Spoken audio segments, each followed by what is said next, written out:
Imagine a weapon so powerful it can destroy a country's most guarded secrets without a single gunshot, a single explosion. This isn't science fiction. This is the true story of Stuxnet. The digital ghost that haunted a nation and rewrote the rules of modern warfare. It's a story that begins not with a bang, but with a simple USB stick. Back in 2010, deep inside Iran's highly secure Natanz nuclear facility, something was going very, very wrong. Centrifuges, the high-tech machines essential for enriching uranium, were mysteriously failing, spinning themselves into oblivion on the control room screens. Everything looked perfectly normal. Operators saw no alarms, no warnings. Yet, behind this digital smokescreen, a silent saboteur was at work.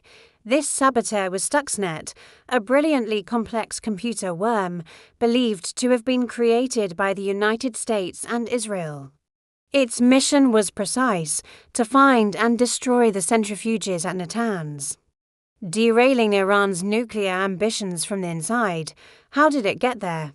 The facility was air-gapped, meaning it wasn't connected to the internet. The attackers used a classic, low-tech trick: human behavior.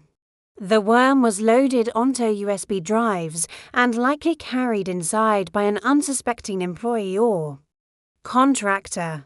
Once inside the network, Stuxnet spread like a virus. It exploited multiple zero-day vulnerabilities, previously unknown flaws in the Windows operating system to gain control. It then hunted for specific industrial control systems, the brains behind the centrifuges. When it found its target, it played a deadly game of deception. It recorded the normal operating data from the centrifuges and played it back on a loop to the control room, creating a perfect illusion of stability. All the while, it was secretly commanding the centrifuges to spin at dangerously high speeds, causing them to vibrate, warp, and ultimately tear themselves apart. The attack was a stunning success, reportedly destroying nearly 1,000 centrifuges and setting back Iran's program by years. But the story doesn't end there. The worm was designed to be contained. But like a creature from a horror film, it escaped. Stuxnet began spreading across the globe, infecting over 200,000 computers in more than 150 countries. It wasn't just a piece of malware anymore. It was the first publicly known digital weapon to cause real-world, physical destruction.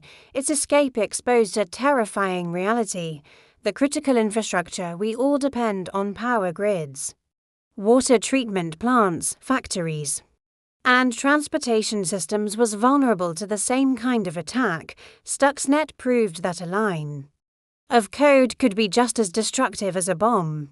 The world had crossed a new threshold.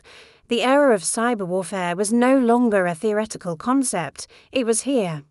It raised profound questions. What are the rules of engagement when the battlefield is digital?